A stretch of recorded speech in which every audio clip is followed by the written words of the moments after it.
گودزیلا اومد. مجید ساعت 7 صبح. ببین کلا یه نفر داره میره سر کار. ببین آفتاب در نیومد هنوز اونجا خواب آفتاب.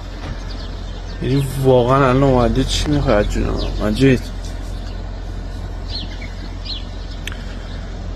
خیلی مثلا مهربونی بگیم سر صبح میاد نشاط واسه ما میاره. مجید 7 صبح. مجید ببین همه خونه خوابن ها، کن هیچکی نرفته سر کار. اون یه دونه مثلا دیگه الان مجید دیگه 7 صبح.